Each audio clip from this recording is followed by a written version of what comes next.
ನಮಸ್ಕಾರ. ಮುಖ್ಯಾಂಶಗಳು. ಸಾಮಾನ್ಯ ವರ್ಗದ ಆರ್ಥಿಕ ದುರ್ಬಲರಿಗೆ ಮೀಸಲಾತಿ. ರಾಜ್ಯಸಭೆಯಲ್ಲಿ ಮಸೂದೆ ಮಂಡನೆ. ವಿವಿಧ ವಿಷಯ ಪ್ರಸ್ತಾಪಿಸಿ ವಿಪಕ್ಷಗಳಿಂದ ಗದ್ದಲ. ದೇಶದ ಅಭಿವೃದ್ಧಿ ನಿಟ್ಟಿನಲ್ಲಿ ಸಕಾಲದಲ್ಲಿ ಸೂಕ್ತ ತೀರ್ಮಾನ. ತ್ವರಿತಗತಿಯಲ್ಲಿ ಯೋಜನೆಗಳ ಸಾಕಾರಕ್ಕೆ ಆದ್ಯತೆ. ಪ್ರಧಾನಿ ನರೇಂದ್ರ ಮೋದಿ. ಕಾರ್ಮಿಕ ಸಂಘಟನೆಗಳಿಂದ 2ನೇ ದಿನದ ಮುಷ್ಕರ. ಬೆಂಗಳೂರು ಸೇರಿ ರಾಜ್ಯದ ಹಲವೆಡೆ ಜನಜೀವನ ಸಾಮಾನ್ಯ. ಹಾಗೂ ಖೇಲೋ ಇಂಡಿಯಾ ಕೂಟಕ್ಕಿಂದು ಪುಣೆಯಲ್ಲಿ ಚಾಲನೆ. ಯುವ ಕ್ರೀಡಾಪಟುಗಳನ್ನು ಪ್ರೋತ್ಸಾಹಿಸಲು ವಿಡಿಯೋ ಹರಿಬಿಡುವಂತೆ ರಾಜ್ಯವರ್ಧನ್ ರಾಥೋಡ್ ಮನವಿ. ವಾರ್ತೆಗಳ ವಿವರ. ರಾಜ್ಯದಲ್ಲಿಂದು ಸದನ ಸೇರುತ್ತಿದ್ದಂತೆ ಮಹಾಪ್ರಧಾನ ಕಾರ್ಯದರ್ಶಿ ದೇಶ್ ದೀಪಕ್ ವರ್ಮಾ ಲೋಕಸಭೆಯಲ್ಲಿ ನಿನ್ನೆ ಅಂಗೀಕಾರವಾದ 2019ರ ಪೌರತ್ವ ತಿದ್ದುಪಡಿ ಮಸೂದೆ ಮತ್ತು 2019ರ ಸಂವಿಧಾನದ 124ನೇ ತಿದ್ದುಪಡಿ ಮಸೂದೆಯ ಪ್ರತಿಗಳನ್ನು ಮಂಡಿಸಿದರು. Message from Lok Sabha Secretary General. On 19th of November, bulletin was issued informing the members about the commencement of the AITC ಸದಸ್ಯ ಸುಖೇಂದು ಶೇಖರ್ ರೇ, ರಾಜ್ಯಸಭಾ ಕಲಾಪ ನಿನ್ನೆಯೇ ಮುಕ್ತಾಯವಾಗಬೇಕಿತ್ತು, ಆದರೆ ಇಂದಿಗೆ ಮುಂದೂಡುವ ವಿಷಯದಲ್ಲಿ ನಿಯಮಗಳನ್ನು ಅನುಸರಿಸಿಲ್ಲ ಎಂದು ಕ್ರಿಯಾಲೋಪ ಎತ್ತಿದರು. Sittings of the Rajya Sabha for the transaction of business during the 247 session have been fixed provisionally from December 11 till January 8. कि हम चिंता इस बात के लिए करते. ಸಂಸದೀಯ ವ್ಯವಹಾರಗಳ ರಾಜ್ಯ ಸಚಿವ ವಿಜಯ್ ಗೋಯಲ್, ವಿಪಕ್ಷಗಳ ಅಡ್ಡಿಯಿಂದ 10 ದಿನಗಳ ಕಾಲ ಕಲಾಪ ವ್ಯರ್ಥವಾಗಿದೆ. ಹೀಗಾಗಿ ಪ್ರಮುಖ ಮಸೂದೆಗಳ ಅಂಗೀಕಾರಕ್ಕಾಗಿ 1 ದಿನದ ಮಟ್ಟಿಗೆ ವಿಸ್ತರಿಸುವುದು ಅನಿವಾರ್ಯವಾಗಿತ್ತು. ಸಾಮಾನ್ಯ ವರ್ಗಗಳಲ್ಲಿರುವ ಆರ್ಥಿಕವಾಗಿ ಹಿಂದುಳಿದವರಿಗೆ ಶಿಕ್ಷಣ ಮತ್ತು ಸರ್ಕಾರಿ ಉದ್ಯೋಗಗಳಲ್ಲಿ 10% ಮೀಸಲಾತಿ ಒದಗಿಸುವುದಕ್ಕೆ ಎಲ್ಲರ ಸಹಮತ ಇದೆ. ಈ ಮಸೂದೆಗೆ ಅಂಗೀಕಾರ ಪಡೆಯಲು ಕಲಾಪವನ್ನು 1 ದಿನದ ಮಟ್ಟಿಗೆ ವಿಸ್ತರಿಸುವ ಅಧಿಕಾರ ಸರ್ಕಾರಕ್ಕಿದೆ ಎಂದರು. मुझे बात कहने दीजिए ना जी, आप बैठिए ना, उसके बाद आप उसके बाद बोलिएगा. सर एक मिनट सर, 1 मिनट में विजय गोयल जी की बात रिकॉर्ड पे जाए. Vijay Goyal ji please. I am raising something. ಉಪಸಭಾಪತಿ ಹರಿವಂಶ್ ನಾರಾಯಣ್ ಸಿಂಗ್, ರಾಜ್ಯಸಭಾ ಕಲಾಪವನ್ನು 1 ದಿನದ ಮಟ್ಟಿಗೆ ವಿಸ್ತರಿಸುವಂತೆ ಸರ್ಕಾರ ಮನವಿ ಮಾಡಿತ್ತು ಎಂದು ಸ್ಪಷ್ಟಪಡಿಸಿದರು. ಕಾಂಗ್ರೆಸ್ ಸದಸ್ಯ ಆನಂದ್ ಶರ್ಮಾ, ಪ್ರಮುಖ ಮಸೂದೆಯ ಅಂಗೀಕಾರಕ್ಕಾಗಿ ಕಲಾಪ ಅವಧಿ ವಿಸ್ತರಿಸುವ ಅಧಿಕಾರ ಸರ್ಕಾರಕ್ಕೆ ಇದೆ, ಆದರೆ ನಿಯಮಗಳನ್ನು ಉಲ್ಲಂಘಿಸಲಾಗಿದೆ. ಯಾವುದೇ ಮಸೂದೆಯಾದರೂ ಸಂಸತ್ತಿನ ಪರಿಶೀಲನೆಗೆ ಒಳಪಡಿಸದೆ ನಿಯಮ ಉಲ್ಲಂಘಿಸುವುದು ಸರ್ಕಾರಕ್ಕೆ ಅಭ್ಯಾಸವಾಗಿದೆ ಎಂದು ಟೀಕಿಸಿದರು.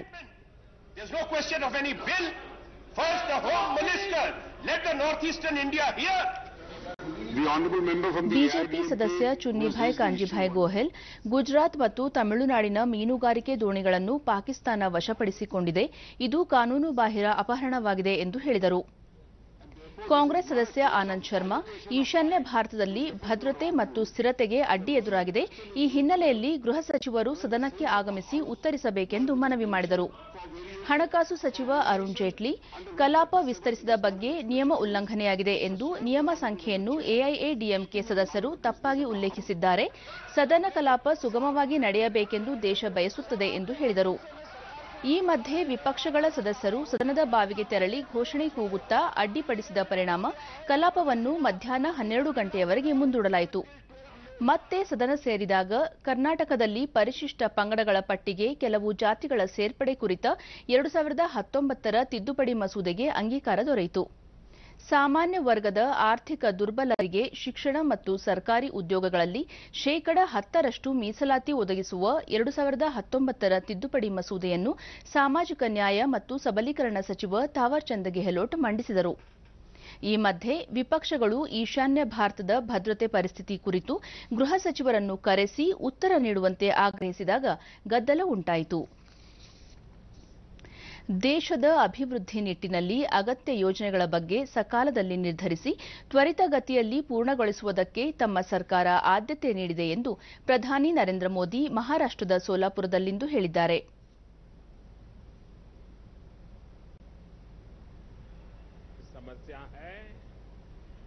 उसको सुलझाने का पूरा प्रयास किया जाएगा.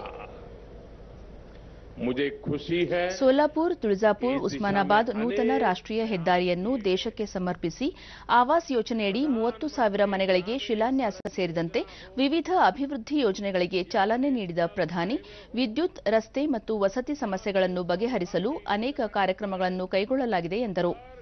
ಸಾಮಾನ್ಯ ವರ್ಗಕ್ಕೆ ಸೇರಿದ ಬಡವರಿಗೆ ಶಿಕ್ಷಣ ಮತ್ತು ಸರ್ಕಾರಿ ಉದ್ಯೋಗಗಳಲ್ಲಿ ಶೇಕಡಾ 10ರಷ್ಟು ಮೀಸಲಾತಿ ಒದಗಿಸುವ ಮಸೂದೆ ಲೋಕಸಭೆಯಲ್ಲಿ ಅಂಗೀಕಾರವಾಗಿದೆ. ಈ ಮೂಲಕ ಎಲ್ಲರೊಂದಿಗೆ ಬಹುತೇಕ ಸದಸ್ಯರು ಈ ನಿರ್ಧಾರಕ್ಕೆ ಬೆಂಬಲ ವ್ಯಕ್ತಪಡಿಸಿದ್ದಾರೆ ಎಂದು ಹೇಳಿದರು. ಜನರ ಭಾವನೆ ಅರಿತು ಸಮಾಜದ ಏಕತೆ ಮತ್ತು ಅಖಂಡತೆಗೆ ಬಲ ನೀಡುತ್ತಾ ಸಾಮಾಜಿಕ ನ್ಯಾಯದ ಪ್ರಕ್ರಿಯೆಯನ್ನು ಮುಂದುವರಿಸುವ ನಿಟ್ಟಿನಲ್ಲಿ ಸಕಾರಾತ್ಮಕ ಚರ್ಚೆಗೆ ಎಂದೆಂದೂ ಅವಕಾಶ ನೀಡಲಾಗುವುದು ಎಂದು ನುಡಿದರು. एक बार आपके बीच आया हूं. थोड़ी देर पहले स्मार्ट सिटी, गरीबों के घर, सड़क और पानी से जुड़ी हजारों करोड़ रुपए की परियोजनाओं का लोकार्पण और शिलान्यास किया गया है. मैं आपको ये भी जानकारी देना चाहता हूं कि सरकार ने लगभग 1,000 करोड़ रुपए की लागत से बनने वाली Solapur Osmanabad via Tuljapur rail line को मंजूरी दे दी है. ಇಂದೇ ಉತ್ತರ ಪ್ರದೇಶದ ಆಗ್ರಾಕ್ಕೂ ಭೇಟಿ ನೀಡಲಿರುವ ಪ್ರಧಾನಿ ಸುಮಾರು 2,980 ಕೋಟಿ ರೂಪಾಯಿ ವೆಚ್ಚದ ನೀರು ಪೂರೈಕೆಯ ಗಂಗಾಜಲ ಯೋಜನೆಗೆ ಹಸಿರು ನಿಶಾನೆ ತೋರುವರು.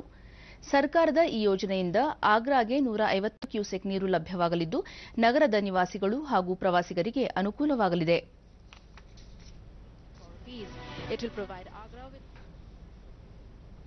ರಾಮ ಜನ್ಮಭೂಮಿ ಬಾಬರಿ ಮಸೀದಿ ಭೂ ವಿವಾದ ಪ್ರಕರಣದ ಕುರಿತು ವಿಚಾರಣೆ ನಡೆಸಲು ಸುಪ್ರೀಂ ಕೋರ್ಟ್ 5 ನ್ಯಾಯಾಧೀಶರ ಸಾಂವಿಧಾನಿಕ ಪೀಠ ರಚಿಸಿದೆ. ಸುಪ್ರೀಂ ಕೋರ್ಟ್ನ ಮುಖ್ಯ ನ್ಯಾಯಮೂರ್ತಿ ರಂಜನ್ ಗೊಗೊಯ್ ನೇತೃತ್ವದ ಈ ಪೀಠದಲ್ಲಿ ನ್ಯಾಯಮೂರ್ತಿಗಳಾದ ಎಸ್ಎ ಬೋಬ್ಡೆ, ಎನ್ವಿ ರಮಣ್, ಯುಯು ಲಲಿತ್ ಮತ್ತು ಡಿವೈ ಚಂದ್ರಚೂಡ್ ಸದಸ್ಯರಾಗಿದ್ದಾರೆ. 2010ರಲ್ಲಿ ಅಲಹಾಬಾದ್ ಹೈಕೋರ್ಟ್ ಪೀಠ ನೀಡಿದ್ದ ತೀರ್ಪು ಪ್ರಶ್ನಿಸಿ ಸಲ್ಲಿಸಲಾಗಿರುವ 14 ಮೇಲ್ಮನವಿಗಳನ್ನು ಈ ವಿಶೇಷ ಪೀಠ ನಾಳೆಯಿಂದ ವಿಚಾರಣೆಗೆ ಕೈಗೆತ್ತಿಕೊಳ್ಳಲಿದೆ. ವಿವಿಧ ಬೇಡಿಕೆಗಳ ಈಡೇರಿಕೆಗೆ ಒತ್ತಾಯಿಸಿ ಕೇಂದ್ರ ಕಾರ್ಮಿಕ ಸಂಘಟನೆಗಳ ಜಂಟಿ ಕ್ರಿಯಾ ಸಮಿತಿ ಕರೆ ನೀಡಿರುವ ರಾಷ್ಟ್ರವ್ಯಾಪಿ ಮುಷ್ಕರ 2ನೇ ದಿನವಾದ ಇಂದು ಕೂಡ ಮುಂದುವರೆದಿದೆ. ರಾಜಧಾನಿ ಬೆಂಗಳೂರಿನಲ್ಲಿ ಕೆಲವೆಡೆ ಅಂಗಡಿ ಮುಂಗಟ್ಟುಗಳನ್ನು ಬಂದ್ ಮಾಡಲಾಗಿದೆ. ಆದರೆ ನಿನ್ನೆ ಕೆಲ ಮಾರ್ಗಗಳಲ್ಲಿ ಬಾಧಿತವಾಗಿದ್ದ ಬಿಎಂಟಿಸಿ ಹಾಗೂ ಕೆಎಸ್ಆರ್ಟಿಸಿ ಬಸ್ಸುಗಳು ಇಂದು ಎಂದಿನಂತೆ ಕಾರ್ಯನಿರ್ವಹಿಸುತ್ತಿದ್ದು ಚಿತ್ರದುರ್ಗ, ಶಿವಮೊಗ್ಗ, ದಾವಣಗೆರೆ, ಹಾಸನ, ಮಂಡ್ಯ ಮುಂತಾದ ಸ್ಥಳಗಳಿಗೆ ಸಂಚಾರ ಆರಂಭಿಸಿವೆ. ಮೆಜೆಸ್ಟಿಕ್ ಸುತ್ತಮುತ್ತ ವಾಹನಗಳ ಓಡಾಟ ಸಾಧಾರಣವಾಗಿದ್ದರೂ ಬಸ್ ನಿಲ್ದಾಣಗಳಲ್ಲಿ ಪ್ರಯಾಣಿಕರ ಕೊರತೆ ಎದ್ದು ಕಾಣುತ್ತಿತ್ತು. ಮೋಟಾರು ವಾಹನ ಕಾಯ್ದೆ ತಿದ್ದುಪಡಿ ಮಸೂದೆಗೆ ವಿರೋಧ, ಅಸಂಘಟಿತ ವಲಯದ ಸಾರಿಗೆ ಕಾರ್ಮಿಕರಿಗೆ ಸುರಕ್ಷತಾ ಕಾಯ್ದೆ ಜಾರಿಗೆ ಒತ್ತಾಯ ಸೇರಿದಂತೆ ವಿವಿಧ ಬೇಡಿಕೆಗಳ ಈಡೇರಿಕೆಗಾಗಿ ಕಾರ್ಮಿಕ ಸಂಘಟನೆಗಳು ಕರೆ ನೀಡಿರುವ 2ನೇ ದಿನದ ಭಾರತ್ ಬಂದ್ಗೆ ಬೆಳಗಾವಿಯಲ್ಲಿ ನೀರಸ ಪ್ರತಿಕ್ರಿಯೆ ವ್ಯಕ್ತವಾಗಿದೆ. ಕೇಂದ್ರ ಬಸ್ ನಿಲ್ದಾಣದಲ್ಲಿ ನಗರ ಬಸ್ ಸಾರಿಗೆ ಸುಗಮವಾಗಿದ್ದ ಕಾರಣ ಪ್ರಯಾಣಿಕರಿಗೆ ಅನುಕೂಲವಾಯಿತು. ಮುಂಜಾನೆ 5:30 ಮಹಾರಾಷ್ಟ್ರ, ಗೋವಾ, ಹುಬ್ಬಳ್ಳಿ, ಧಾರವಾಡ ನಗರಗಳತ್ತ ಬಸ್ ಸಂಚಾರ ಆರಂಭವಾಗಿತ್ತು. ಅಂಗಡಿ ಮುಂಗಟ್ಟುಗಳನ್ನು ತೆರೆಯಲಾಗಿದ್ದು ಇಂದು ಶಾಲಾ ಕಾಲೇಜುಗಳು ಎಂದಿನಂತೆ ಕಾರ್ಯಾರಂಭ ಮಾಡಿದ್ದವು. ಹೀಗಾಗಿ ಮುಷ್ಕರದ ಪರಿಸ್ಥಿತಿ ಸಹಜ ಸ್ಥಿತಿಗೆ ಬಂದಿದೆ.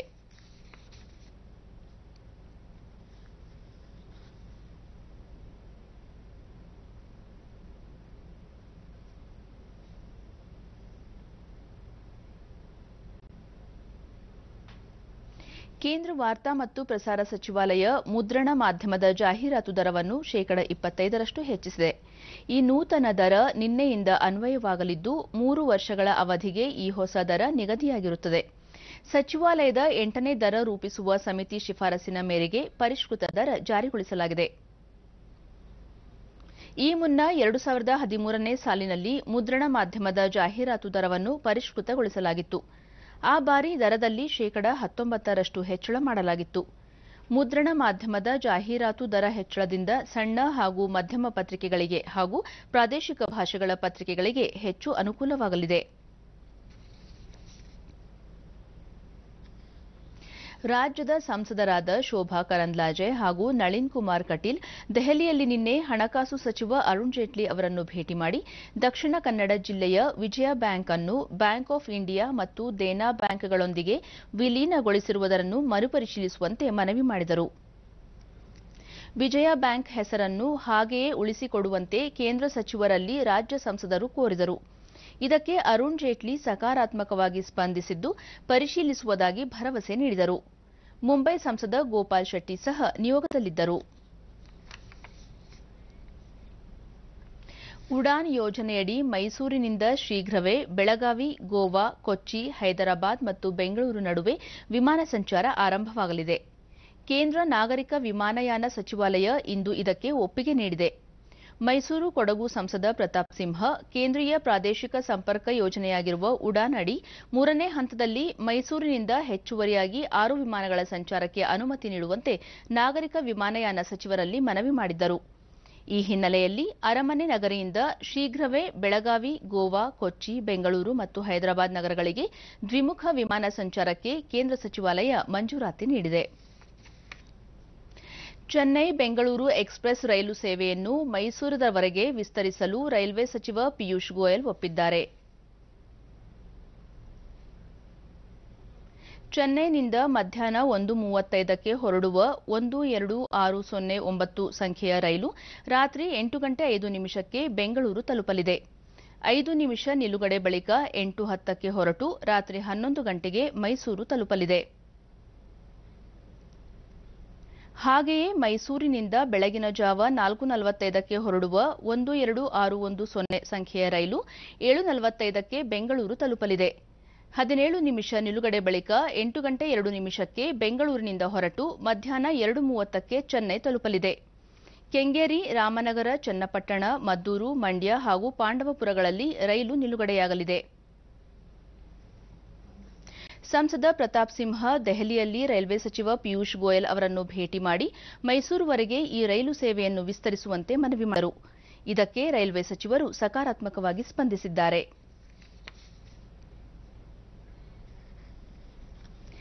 ಸಾಮಾನ್ಯ ವರ್ಗದ ಆರ್ಥಿಕ ದುರ್ಬಲರಿಗೆ ಶಿಕ್ಷಣ ಹಾಗೂ ಉದ್ಯೋಗದಲ್ಲಿ 10% ಮೀಸಲಾತಿ ಕಲ್ಪಿಸಲು ಮುಂದಾಗಿರುವ ಕೇಂದ್ರ ಸರ್ಕಾರದ ನಿರ್ಧಾರಕ್ಕೆ ತಮ್ಮ ಸಹಮತ ಇದೆ ಎಂದು ಜೆಡಿಎಸ್ ಕಾಂಗ್ರೆಸ್ ಮೈತ್ರಿ ಸರ್ಕಾರದ ಸಮನ್ವಯ ಸಮಿತಿ ಅಧ್ಯಕ್ಷ ಸಿದ್ದರಾಮಯ್ಯ ಮೈಸೂರಿನಲ್ಲಿಂದು ಹೇಳಿದ್ದಾರೆ. ಸಾಮಾಜಿಕ ನ್ಯಾಯದ ಪರ ಇರೋರು ಕಾಂಗ್ರೆಸ್ ಪಕ್ಷ ಯಾವಾಗಲೂ ಕೂಡ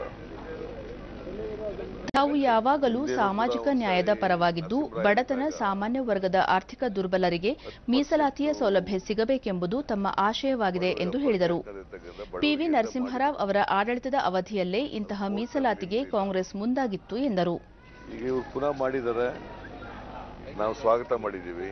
ನಿನ್ನೆ ಪಾರ್ಲಿಮೆಂಟ್ನಲ್ಲಿ ನಾವು ಬೆಂಬಲ ಕೊಟ್ಟಿದ್ದೀವಿ. ಅದಕ್ಕೆ ನಾವು we are not against social justice.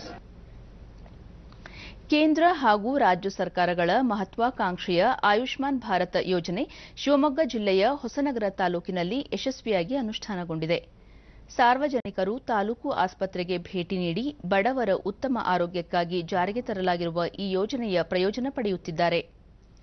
BPL ಕಾರ್ಡುದಾರರಿಗೆ ಈ ಯೋಜನೆಯಲ್ಲಿ ಉಚಿತ ಚಿಕಿತ್ಸೆ ನೀಡಲಾಗುತ್ತದೆ. ಎಪಿಎಲ್ ಕಾರ್ಡುದಾರರಿಗೆ 30% ವೆಚ್ಚವನ್ನು ಸರ್ಕಾರವೇ ಭರಿಸಲಿದೆ. ಆಸ್ಪತ್ರೆ ವೈದ್ಯಾಧಿಕಾರಿ ಡಾ ಲಿಂಗರಾಜು, ಈ ಯೋಜನೆಯಡಿಯಲ್ಲಿ ಉಚಿತ ಚಿಕಿತ್ಸೆ ನೀಡಲಾಗುತ್ತಿದ್ದು ಬಡ ಜನರಿಗೆ ಅನುಕೂಲವಾಗಿದೆ. ಕಳೆದ 2 ತಿಂಗಳಿನಿಂದ ಉತ್ತಮ ಸ್ಪಂದನೆ ವ್ಯಕ್ತವಾಗುತ್ತಿದೆ ಎಂದರು. ರಾಜ್ಯದಲ್ಲಿ ಬಹಳ ಅತ್ಯುತ್ತಮವಾಗಿ ನಡೀತಾ ಇದೆ. ನಮ್ಮ ಆಸ್ಪತ್ರೆಯಲ್ಲೂ ಸಹಿತ ಸಾಧಾರಣ ಒಂದು ಸ್ಟಂಟ್ ಹಾಕ್ಲಿಕ್ಕೆ ಖಾಸಗಿ ಆಸ್ಪತ್ರೆಯಲ್ಲಿ 1.5 ಲಕ್ಷ ಆಗುತ್ತೆ. ಅದೇ ವ್ಯಕ್ತಿ ನಮ್ಮ ಮೂಲಕ ಒಂದು ಪತ್ರ ತಗೊಂಡೋಗಿ ಅದೇ ಆಸ್ಪತ್ರೆಯಲ್ಲಿ ತಗೊಂಡಾಗ ಸರ್ಕಾರ ನಿಗದಿ ಮಾಡಿರ್ತಕ್ಕಂಥ ಹಣದ ರೇಟಿನಲ್ಲಿ 70% ಅವನು ಹಣ ಕಟ್ಟಬೇಕಾಗ್ತದೆ. ಒಂದು ಎಕ್ಸಾಂಪಲ್, ಅದು 1.5 ಲಕ್ಷ ಅವನೇ ನೇರವಾಗಿ ಹೋದ್ರೆ 1.5 ಲಕ್ಷ ಆಗುತ್ತೆ.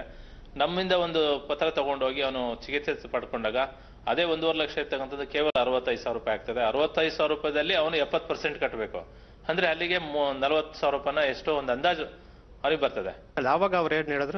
ಫಲಾನುಭವಿ ಜಗದೀಶ್ ಹೊಟ್ಟೆ ನೋವಿನಿಂದ ಬಳಲುತ್ತಿದ್ದ ತಾವು ಆಸ್ಪತ್ರೆಗೆ ದಾಖಲಾದಾಗ ಕಿಡ್ನಿಯಲ್ಲಿ ಕಲ್ಲು ಇರುವುದು ಪತ್ತೆಯಾಗಿತ್ತು. ಆರ್ಥಿಕ ಸಮಸ್ಯೆ ಹಿನ್ನೆಲೆಯಲ್ಲಿ ಶಸ್ತ್ರಚಿಕಿತ್ಸೆ ಪಡೆಯಲು ಸಾಧ್ಯವಾಗದಿದ್ದಾಗ ಆಯುಷ್ಮಾನ್ ಆರೋಗ್ಯ ಯೋಜನೆ ಸಹಕಾರಿಯಾಗಿದೆ ಎಂದು ಹೇಳಿದರು. ಆಯುಷ್ಮಾನ್ ಭಾರತ ಸ್ಕೀಮ್ ಹೊಸದಾಗಿ ಬಂದಿದೆ. ನೀವು ತಕ್ಷಣ ಶಿವಮೊಗ್ಗ ಮೆಗನ್ ಆಸ್ಪತ್ರೆಗೆ ಒಂದು ಲೆಟರ್ ಬರ್ಕೊಡ್ತೀನಿ, ಅಲ್ಲಿ ಹೋಗಿ ಅಂತ ಹೇಳಿದ್ರು. ಅಲ್ಲಿ ಹೋದಾಗ ಡಾಕ್ಟರ್ ಮಲ್ಲಿಕಾರ್ಜುನ್ ಅಂತ ಹೇಳಿ ಅವ್ರು ನನಗೆ ಅದನ್ನೆಲ್ಲ ನೋಡಿಬಿಟ್ಟು ಆ ರಿಪೋರ್ಟ್ ಎಲ್ಲ ತೊಗೊಂಡು ಅಲ್ಲ ಆರೋಗ್ಯ ಮಿತ್ರದವ್ರಿಗೆ ಇದು ಮಾಡಿಕೊಂಡು ಆಮೇಲೆ ನನಗೆ ಆಪ್ರೇಷನ್ಗೆ ಕಳಿಸಿದ್ರು. ಇಲ್ಲಿ ಮಾಡಲ್ಲ, ಮ್ಯಾಕ್ಸಲ್ಲಿ ಮಾಡಿಸ್ತೀನಿ, ನಿನಗೆ ಫ್ರೀ ಆಗುತ್ತೆ ಅಂತ ಹೇಳಿದ್ರು. ಅಲ್ಲಿ ಆಪ್ರೇಷನ್ ಮಾಡಿ 6 ದಿನ ಇಟ್ಕೊಂಡಿದ್ರು. 1 ವಾರದ ಮೆಡಿಷನ್ನು ಮತ್ತು 100 ರೂಪಾಯಿ ನನಗೆ ಬಸ್ ಚಾರ್ಜಿಗೆ ಅಂತ ಕೊಟ್ಟು ಕಳಿಸಿದ್ದಾರೆ. ಆಯುಷ್ಮಾನ್ ಭಾರತ್ ಆರೋಗ್ಯ ಮಿತ್ರ ಕಾರ್ಯಕರ್ತೆ ನಾಗವೇಣಿ, ತಾಲೂಕು ಆಸ್ಪತ್ರೆಯಲ್ಲಿ ಈವರೆಗೆ 100 ರೋಗಿಗಳು ಈ ಯೋಜನೆಯಡಿಯಲ್ಲಿ ಚಿಕಿತ್ಸೆ ಪಡೆದಿದ್ದು, ಹಲವರನ್ನು ಹಿರಿಯ ವೈದ್ಯರ ಸಲಹೆ ಮೇರೆಗೆ ಹೆಚ್ಚಿನ ಚಿಕಿತ್ಸೆಗೆ ಜಿಲ್ಲಾಸ್ಪತ್ರೆಗೆ ಕಳುಹಿಸಿಕೊಡಲಾಗಿದೆ ಎಂದರು. ಈ ಸೌಲಭ್ಯವನ್ನು ನೀಡಲಾಗ್ತಿದೆ. ಹಾಗೆಯೇ APL ಕಾರ್ಡುದಾರರಿಗೆ ಪ್ಯಾಕೇಜಿನ ಶೇಕಡ 30% ಮೊತ್ತವನ್ನು ಸರ್ಕಾರವೇ ಭರಿಸ್ತಾ ಇದೆ. ಬೆಂಗಳೂರು ಗ್ರಾಮಾಂತರ ಜಿಲ್ಲೆಯ ಆನೇಕಲ್ ತಾಲೂಕಿನ ದೊಡ್ಡ ತಿಪ್ಪಸಂದ್ರ ಹಾಗೂ ಸುತ್ತಮುತ್ತಲಿನ ಗ್ರಾಮಗಳಲ್ಲಿ ಜಾನುವಾರುಗಳಿಗೆ ಕಾಲುಬಾಯಿ ಜ್ವರ ಕಾಣಿಸಿಕೊಂಡಿದ್ದು, ಪಶುವೈದ್ಯರು ಚಿಕಿತ್ಸೆ ನೀಡುತ್ತಿದ್ದಾರೆ. ಕಾಲುಬಾಯಿ ರೋಗ ಕಾಣಿಸಿಕೊಂಡಿರುವ ಪಶುಗಳ ಕಾಲು ಹಾಗೂ ಬಾಯಲ್ಲಿ ಗಾಯಗಳಾಗಿ ಮೇವು ತಿನ್ನಲು ಸಾಧ್ಯವಾಗುತ್ತಿಲ್ಲ. ಪಶು ಇಲಾಖೆ ಉಪನಿರ್ದೇಶಕ ಶ್ರೀರಾಮ್, ಗ್ರಾಮದಲ್ಲಿ ರಾಸುಗಳಿಗೆ ಜ್ವರ ಕಾಣಿಸಿಕೊಂಡಿದ್ದು ಚಿಕಿತ್ಸೆ ನೀಡಲಾಗುತ್ತಿದೆ. ನೆರೆಯ ರಾಜ್ಯ ತಮಿಳುನಾಡಿನಲ್ಲಿ ಈ ರೋಗ ಹೆಚ್ಚಾಗಿ ಕಂಡುಬಂದಿದ್ದು, ಅಲ್ಲಿಂದ ತರುವ ಹಸುಗಳಿಂದ ಹರಡುತ್ತಿದೆ. ಇದನ್ನು ತಡೆಗಟ್ಟಲು ಅತ್ತಿಬೆಲೆ ಬಳಿ ತನಿಖಾ ಠಾಣೆ ತೆರೆಯಲಾಗಿದೆ ಎಂದರು. ಇಂಜೆಕ್ಷನ್ ಮಾಡೋದ್ರಿಂದ ಏನಾಗುತ್ತೆ ಅಂದ್ರೆ ಕಾಯಿಲೆ ನಿಯಂತ್ರಣಕ್ಕೆ ಬರ್ತದೆ. ಹೈನು ಕೃಷಿಕರಾದ ಗುಂಡಮ್ಮ ತಮ್ಮ 3 ಹಸುಗಳಿಗೆ ರೋಗ ತಗುಲಿದ್ದು ಕಾಲಿನಲ್ಲಿ ಗಾಯಗಳಾಗಿವೆ ಎಂದು ವಿವರಿಸಿದರು. ಕಾಯಿಲೆ ಬಂದೈತೆ ಅಂತ ಮಾಡಿದ್ರಿ ವಾಸಿ ಆಗಲ್ಲ. ಇದು ಗಾಳಿ ಶಾಖೆ ಅಂತ ಗೊತ್ತಾಯ್ತು. ಉಳುಗಳು ಬಿದ್ದೋಗ್ಬಿಟ್ಟೈತೆ, ಮೂಗೆಲ್ಲ ಕೊಳ್ತೋಗ್ಬಿಟ್ಟೈತೆ, ಜಳ್ಳಿ ಸುರಿಸ್ತೈತೆ, ಕಾಲಲ್ಲಿ ಎಲ್ಲ ಉಣ್ಗಳಾಗ್ಬಿಟ್ಟವೆ. ನಾವು ಸುಮಾರು ಕಾಸು ಖರ್ಚು ಮಾಡಿದ್ರಿ, ಏನು ಮೇವು ತಿಂತ ಇಲ್ಲ. ಒಂದು ಹಸಿ ಹುಲ್ಲು ಒಂದು ಅಷ್ಟು ಬಾಳೆಹಣ್ಣು ಅದು ಕೊಡ್ತಾ ಇದ್ದೀವಿ, ಬೂಸ, ಬಾಳೆಹಣ್ಣು, ಮುಳ್ಳಂಗಿ, ಕೊತ್ತಂಬರಿ ಸೊಪ್ಪು ತಿನ್ನಿಸ್ತಾ ಇದ್ದೀವಿ. ಮಂಡ್ಯ ಜಿಲ್ಲೆಯ ಕನ್ನಂಬಾಡಿಯಲ್ಲಿರುವ ಕೃಷ್ಣರಾಜಸಾಗರ ಅಥವಾ KRS ಜಲಾಶಯ ಜಗದ್ವಿಖ್ಯಾತ. ಈ ಜಲಾಶಯದಲ್ಲಿ 13ನೇ ಶತಮಾನದ ಹೊಯ್ಸಳರ ಕಾಲದ ವೇಣುಗೋಪಾಲ ಸ್ವಾಮಿ ದೇಗುಲ ಮುಳುಗಡೆಯಾಗಿತ್ತು ಎಂಬುದು ಹಲವರಿಗೆ ತಿಳಿದಿಲ್ಲ. ಈಗ ಈ ದೇವಾಲಯವನ್ನು ನೀರಿನಿಂದ ಹೊರತೆಗೆದು ಪುನರ್ ನಿರ್ಮಾಣ ಮಾಡಿದ್ದು, ಹಿನ್ನೀರಿನ ಪ್ರವಾಸೋದ್ಯಮವಾಗಿ ಜನಾಕರ್ಷಣೆಯ ಕೇಂದ್ರ ಬಿಂದುವಾಗಿದೆ. ಇಲ್ಲಿದೆ ಒಂದು ವರದಿ. ಕನ್ನಡ ನಾಡಿನ ಜೀವನದಿ ಕಾವೇರಿಗೆ ಅಡ್ಡಲಾಗಿ ಮಂಡ್ಯ ಜಿಲ್ಲೆಯ ಕನ್ನಂಬಾಡಿಯಲ್ಲಿ ನಿರ್ಮಿಸಲಾಗಿರುವ ಕೃಷ್ಣರಾಜಸಾಗರ ಅಣೆಕಟ್ಟು ಮಂಡ್ಯ ಸುತ್ತಮುತ್ತಲ ಜಿಲ್ಲೆಗಳ ರೈತರ ಜೀವನಾಡಿಯಾಗಿದೆ. ಮೈಸೂರಿನ ನಾಲ್ವಡಿ ಕೃಷ್ಣರಾಜ ಒಡೆಯರ್ ಈ ಜಲಾಶಯ ನಿರ್ಮಿಸಿದಾಗ ಹೊಯ್ಸಳರ ಕಾಲದಲ್ಲಿ ಕನ್ನಂಬಾಡಿಯಲ್ಲಿ ಕಟ್ಟಿದ್ದ 13ನೇ ಶತಮಾನದ ಬೃಹತ್ ಭವ್ಯ ದೇವಾಲಯ ಹಿನ್ನೀರಿನಲ್ಲಿ ಮುಳುಗಡೆಯಾಗಿತ್ತು. 2003ರಲ್ಲಿ ರಾಜ್ಯ ತೀವ್ರ ಬರದಿಂದ ತತ್ತರಿಸಿ ಕೃಷ್ಣರಾಜಸಾಗರ ಜಲಾಶಯದ ನೀರಿನ ಮಟ್ಟ 60 ಅಡಿಗಿಂತ ಕೆಳಗಿಳಿದಾಗ 100 ವರ್ಷದಿಂದ ಮುಳುಗಿ ಹೋಗಿದ್ದ ದೇವಾಲಯ ಸಾರ್ವಜನಿಕರಿಗೆ ಗೋಚರಿಸಿತು. ಆಗ ಉದ್ಯಮಿ ಶ್ರೀಹರಿ ಖೋಡೆ ಸರ್ಕಾರದ ಅನುಮತಿ ಪಡೆದು ತಮ್ಮ ಪ್ರತಿಷ್ಠಾನದ ವತಿಯಿಂದ ದೇವಾಲಯವನ್ನು ಸ್ಥಳಾಂತರಿಸಿ ಪುನರ್ ನಿರ್ಮಾಣ ಮಾಡುವ ಕಾರ್ಯಕ್ಕೆ ಕೈ ಹಾಕಿದರು. ಕನ್ನಂಬಾಡಿ ಜಲಾಶಯದ ದಂಡೆಯಲ್ಲಿ ಸುಂದರ ಶಿಲ್ಪಕಲಾ ವೈಭವದೊಂದಿಗೆ ಮತ್ತೆ ಮೈದೆಳೆದಿರುವ ಈ ದೇವಾಲಯ ಪ್ರಕೃತಿ ರಮಣೀಯ ತಾಣದಲ್ಲಿದ್ದು ಅದರ ನೋಟ ಹೃನ್ಮನ ಸೆಳೆಯುತ್ತದೆ. ವಿಶಾಲವಾದ ಉದ್ಯಾನ, ಪ್ರಾಕಾರ, ವಾಹನ ನಿಲುಗಡೆ ತಾಣ ಒಳಗೊಂಡ ಸುಂದರ ದೇವಾಲಯದ ಗರ್ಭಗುಡಿಯಲ್ಲಿ ವೇಣುಗೋಪಾಲ ಸ್ವಾಮಿಯ ಮನೋಹರ ಮೂರ್ತಿಯನ್ನು ಪ್ರತಿಷ್ಠಾಪಿಸಲಾಗಿದೆ. ಕಂಗಳಿದ್ಯಾತಕೋ ಕಾವೇರಿ ರಂಗನ ನೋಡದ ಎಂಬ ಗೀತೆ ಈ ಕೃಷ್ಣನನ್ನು ಕಂಡೊಡನೆ ನೆನಪಿಗೆ ಬಂದರೆ ಅಚ್ಚರಿಯಿಲ್ಲ. ದೇಗುಲದಲ್ಲಿ ಸ್ವಚ್ಛತೆಗೆ ಪ್ರಥಮ ಆದ್ಯತೆ ನೀಡಲಾಗಿದೆ. ಪ್ರವಾಸಿಗರ ಭಕ್ತರ ಅನುಕೂಲಕ್ಕಾಗಿ ಶೌಚಾಲಯ ಮೊದಲಾದ ಅನುಕೂಲತೆಗಳನ್ನು ಕಲ್ಪಿಸಲಾಗಿದೆ. ಈಗ ಈ ದೇವಾಲಯ ಜನಾಕರ್ಷಣೆಯ ಕೇಂದ್ರ ಬಿಂದುವಾಗಿದ್ದು ನಿತ್ಯ ನೂರಾರು ಭಕ್ತರು, ಪ್ರವಾಸಿಗರು ಇಲ್ಲಿಗೆ ಆಗಮಿಸುತ್ತಾರೆ. ರಜಾ ದಿನಗಳಲ್ಲಿ ಜನ ಜಾತ್ರೆಯೇ ನೆರೆದಿರುತ್ತದೆ. ದೇವಾಲಯದ ಆಡಳಿತಾಧಿಕಾರಿ ಯೋಗೇಂದ್ರ ಶೇಕಡ 70ರಷ್ಟು ಕಟ್ಟಡ ಸಾಮಗ್ರಿಗಳನ್ನು ಮುಳುಗಡೆಯಾಗಿದ್ದ ದೇಗುಲದಿಂದಲೇ ಬಳಸಿಕೊಳ್ಳಲಾಗಿದೆ ಎಂದು ವಿವರಿಸುತ್ತಾರೆ. ಈ ದೇವಸ್ಥಾನದ ಸುಮಾರು 70% ಇದರ ಅವಶೇಷಗಳು ಹಳೆಇದೆ. ಒಂದು 30% ತೆಗೆಯುವಾಗ ಡ್ಯಾಮೇಜ್ ಆಗಿದೆ ಅಥವಾ ತುಂಡಾಗಿದ್ದನ್ನು ಮಾತ್ರ ಹೊಸದಾಗಿ ನಿರ್ಮಿಸಿದ್ದಾರೆ. ಈ ದೇವಾಲಯವು ಇದು ಸಂಪೂರ್ಣವಾಗಿ ಗೋಡೆ ಫೌಂಡೇಶನ್ನ ವತಿಯಿಂದ ನಡೆಯುತ್ತಿದೆ. ಜಾತಿ, ಮತ, ಧರ್ಮದ ಭೇದವಿಲ್ಲದೆ ಜನ ಇಲ್ಲಿನ ಸೌಂದರ್ಯ ಸವಿಯಲು ಆಗಮಿಸುತ್ತಾರೆ. ನೀಟ್ನೆಸ್ ಆಗಿದೆ, KRS ಹಿಂಭಾಗ ಇದೆ, ಬ್ಯಾಕ್ ವಾಟರ್ ಅಂತ ಹೇಳಿದ್ದು ತುಂಬ ಚೆನ್ನಾಗಿದೆ. ಬನ್ನಿ ಎಲ್ಲರೂ ದೇವಸ್ಥಾನಕ್ಕೆ ಬನ್ನಿ, ಚೆನ್ನಾಗಿದೆ ದೇವಸ್ಥಾನ ಎಲ್ಲ.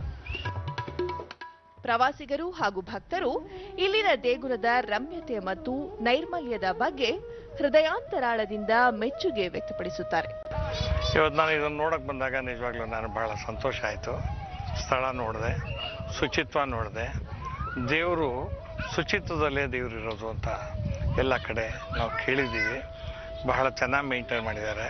ಹಲವಾರು ವರ್ಷಗಳ ಕಾಲ ನೀರಿನಲ್ಲಿ ಮುಳುಗಡೆಯಾಗಿದ್ದ ದೇವಾಲಯ ಈಗ ತೀರ್ಥ ಕ್ಷೇತ್ರವಾಗಿ ಹಾಗೂ ಪ್ರವಾಸೋದ್ಯಮ ತಾಣವಾಗಿ ಹೊರಹೊಮ್ಮಿದೆ.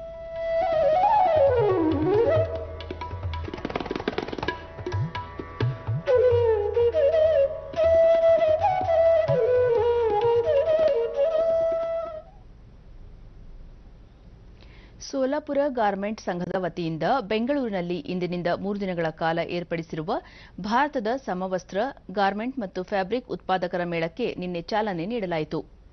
ಮೇಳದಲ್ಲಿ ಗಾರ್ಮೆಂಟ್ ವಲಯದ ಪ್ರಸಿದ್ಧ ಕಂಪನಿಗಳು ಪಾಲ್ಗೊಂಡು ತಮ್ಮ ಉತ್ಪನ್ನಗಳ ಪ್ರದರ್ಶನ ಏರ್ಪಡಿಸಿವೆ.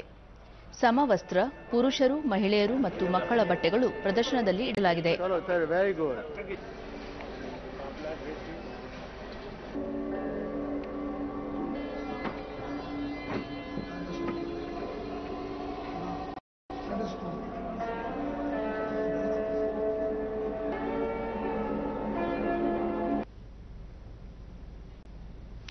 ಜಮ್ಮು ಕಾಶ್ಮೀರದಲ್ಲಿ ಪೂಂಚ್ ಜಿಲ್ಲೆಯ ಗಡಿ ನಿಯಂತ್ರಣ ರೇಖೆಯಲ್ಲಿ ಪಾಕಿಸ್ತಾನದ ಪಡೆಗಳು ಮತ್ತೆ ಕದನ ವಿರಾಮ ಉಲ್ಲಂಘಿಸಿ ಅಪ್ರಚೋದಿತ ಗುಂಡಿನ ದಾಳಿ ನಡೆಸಿವೆ.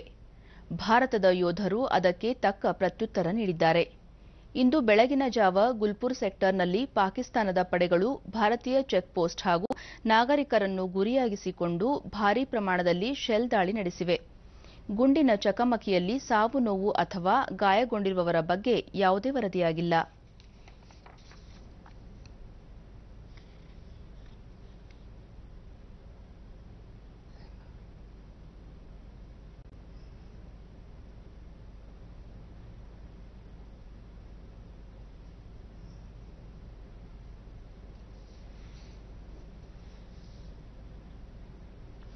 ಉತ್ತರ ಭಾರತದಲ್ಲಿ ತೀವ್ರ ಚಳಿಯ ವಾತಾವರಣವಿದೆ. ಕಾಶ್ಮೀರ, ಹಿಮಾಚಲ ಪ್ರದೇಶ, ಉತ್ತರಾಖಂಡ, ಪಂಜಾಬ್, ಹರಿಯಾಣ, ರಾಜಸ್ಥಾನ ಮತ್ತಿತರ ಕಡೆಗಳಲ್ಲಿ ವಿಪರೀತ ಶೀತಗಾಳಿ ಬೀಸುತ್ತಿದೆ. ಜಮ್ಮು ಕಾಶ್ಮೀರ, ಲಡಾಖ್ನಲ್ಲಿ ನಿನ್ನೆ ರಾತ್ರಿ ಭಾರೀ ಹಿಮಪಾತವಾಗಿದೆ. ಇದು ಈ ಋತುವಿನ ಮೊದಲ ಹಿಮಪಾತ. ಜನರು ವಿಪರೀತ ಚಳಿಯಿಂದ ತಪ್ಪಿಸಿಕೊಳ್ಳಲು ಬಗೆ ಬಗೆಯ ಮಾರ್ಗ ಅನುಸರಿಸುತ್ತಿದ್ದಾರೆ. ಲೇಹ್ ಮತ್ತು ಲಡಾಖ್ನಲ್ಲಿ ನಿನ್ನೆ ಪ್ರವಾಸಿಗರಿಗೆಂದೇ ಐಸ್ ಹಾಕಿ ಟೂರ್ನಿ ಆಯೋಜಿಸಲಾಗಿತ್ತು.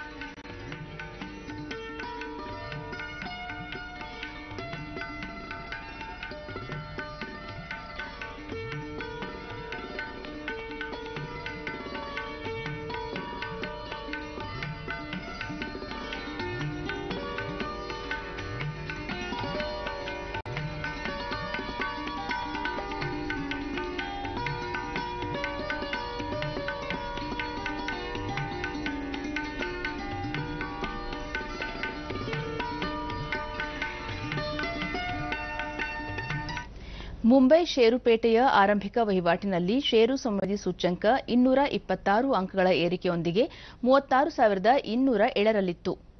ರಾಷ್ಟ್ರೀಯ ಸಂವೇದಿ ಸೂಚ್ಯಂಕ ನಿಫ್ಟಿ 51 ಅಂಕಗಳ ಏರಿಕೆಯೊಂದಿಗೆ 10,869 ತಲುಪಿತ್ತು.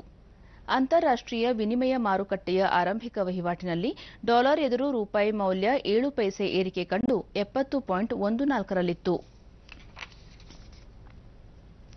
ಯುನೈಟೆಡ್ ಅರಬ್ ಎಮಿರೇಟ್ಸ್ ಯುಎಇಯಲ್ಲಿ ನಡೆಯುತ್ತಿರುವ ಎಎಫ್ಸಿ ಏಷ್ಯನ್ ಕಪ್ ಫುಟ್ಬಾಲ್ ಟೂರ್ನಿಯಲ್ಲಿ ನಾಳೆ ಭಾರತ ತನ್ನ 2ನೇ ಪಂದ್ಯದಲ್ಲಿ ಆತಿಥೇಯ ಯುಎಇ ತಂಡವನ್ನು ಎದುರಿಸಲಿದೆ.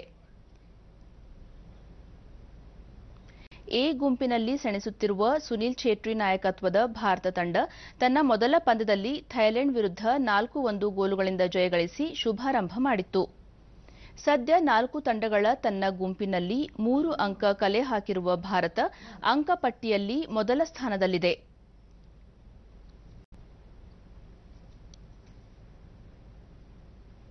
ಯುಎಇ ತನ್ನ ಮೊದಲ ಪಂದ್ಯದಲ್ಲಿ ಬಹರೇನ್ ಎದುರು 1-1 ಡ್ರಾ ಫಲಿತಾಂಶಕ್ಕೆ ತೃಪ್ತಿ ಹೊಂದಿತ್ತು. ಮಹಾರಾಷ್ಟ್ರದ ಪುಣೆಯಲ್ಲಿ ಇಂದಿನಿಂದ 2ನೇ ಆವೃತ್ತಿಯ ಖೇಲೋ ಇಂಡಿಯಾ ಯುವ ಕ್ರೀಡಾಕೂಟ ಆರಂಭವಾಗಲಿದೆ. ಶಿವಾಜಿ ಛತ್ರಪತಿ ಕ್ರೀಡಾ ಸಂಕೀರ್ಣದಲ್ಲಿ ಇಂದು ಸಂಜೆ ನಡೆಯಲಿರುವ ಉದ್ಘಾಟನಾ ಸಮಾರಂಭದಲ್ಲಿ ಕೇಂದ್ರ ಕ್ರೀಡಾ ಸಚಿವ ರಾಜ್ಯವರ್ಧನ್ ರಾಥೋಡ್ ಹಾಗೂ ಮುಖ್ಯಮಂತ್ರಿ ದೇವೇಂದ್ರ ಫಡ್ನವೀಸ್ ಭಾಗವಹಿಸಲಿದ್ದಾರೆ. ಇದೇ ವೇಳೆ ಪ್ರಧಾನಿ ನರೇಂದ್ರ ಮೋದಿ ವಿಡಿಯೋ ಮೂಲಕ ಭಾಷಣ ಮಾಡಲಿದ್ದಾರೆ. ವಿವಿಧ ರಾಜ್ಯಗಳ 9,000ಕ್ಕೂ ಅಧಿಕ ಕ್ರೀಡಾಪಟುಗಳು 18 ವಿಭಿನ್ನ ಸ್ಪರ್ಧೆಗಳಲ್ಲಿ ಭಾಗವಹಿಸಲಿದ್ದಾರೆ.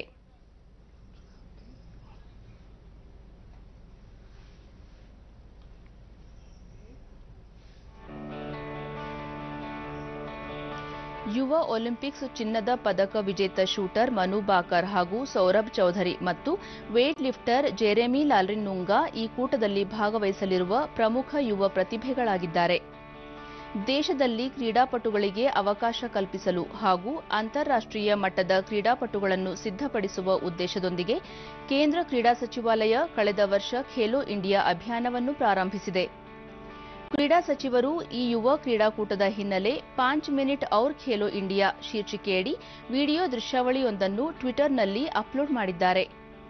ಆಟವಾಡುತ್ತಿರುವ ಸಣ್ಣ ವಯಸ್ಸಿನ ಮಕ್ಕಳು ಪೋಷಕರು ಕರೆದಾಗ ಇನ್ನೂ 5 ನಿಮಿಷ ಆಡಿ ಬರುತ್ತೇನೆ ಎಂದು ಹೇಳುವುದನ್ನು ನಾವು ಕಂಡಿದ್ದೇವೆ.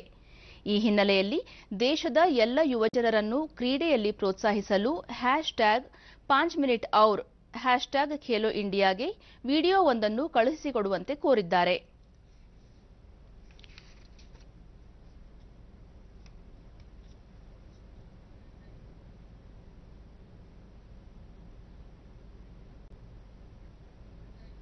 ಕೊನೆಯಲ್ಲಿ ಮತ್ತೊಮ್ಮೆ ಮುಖ್ಯಾಂಶಗಳು. ಸಾಮಾನ್ಯ ವರ್ಗದ ಆರ್ಥಿಕ ದುರ್ಬಲರಿಗೆ ಮೀಸಲಾತಿ, ರಾಜ್ಯಸಭೆಯಲ್ಲಿ ಮಸೂದೆ ಮಂಡನೆ, ವಿವಿಧ ವಿಷಯ ಪ್ರಸ್ತಾಪಿಸಿ ವಿಪಕ್ಷಗಳಿಂದ ಗದ್ದಲ. ದೇಶದ ಅಭಿವೃದ್ಧಿ ನಿಟ್ಟಿನಲ್ಲಿ ಸಕಾಲದಲ್ಲಿ ಸೂಕ್ತ ತೀರ್ಮಾನ, ತ್ವರಿತಗತಿಯಲ್ಲಿ ಯೋಜನೆಗಳ ಸಾಕಾರಕ್ಕೆ ಆದ್ಯತೆ, ಪ್ರಧಾನಿ ನರೇಂದ್ರ ಮೋದಿ. ಕಾರ್ಮಿಕ ಸಂಘಟನೆಗಳಿಂದ 2ನೇ ದಿನದ ಮುಷ್ಕರ, ಬೆಂಗಳೂರು ಸೇರಿ ರಾಜ್ಯದ ಹಲವೆಡೆ ಜನಜೀವನ ಸಾಮಾನ್ಯ. ಹಾಗೂ ಖೇಲೋ ಇಂಡಿಯಾ ಕೂಟಕ್ಕಿಂದು ಪುಣೆಯಲ್ಲಿ ಚಾಲನೆ, ಯುವ ಕ್ರೀಡಾಪಟುಗಳನ್ನು ಪ್ರೋತ್ಸಾಹಿಸಲು ವಿಡಿಯೋ ಹರಿಬಿಡುವಂತೆ ರಾಜ್ಯವರ್ಧನ್ ರಾಥೋಡ್ ಮನವಿ. ನಮ್ಮ ಮುಂದಿನ ವಾರ್ತಾ ಪ್ರಸಾರ ಸಂಜೆ 7 ಗಂಟೆಗೆ ಚಂದನದಲ್ಲಿ. ನಮಸ್ಕಾರ.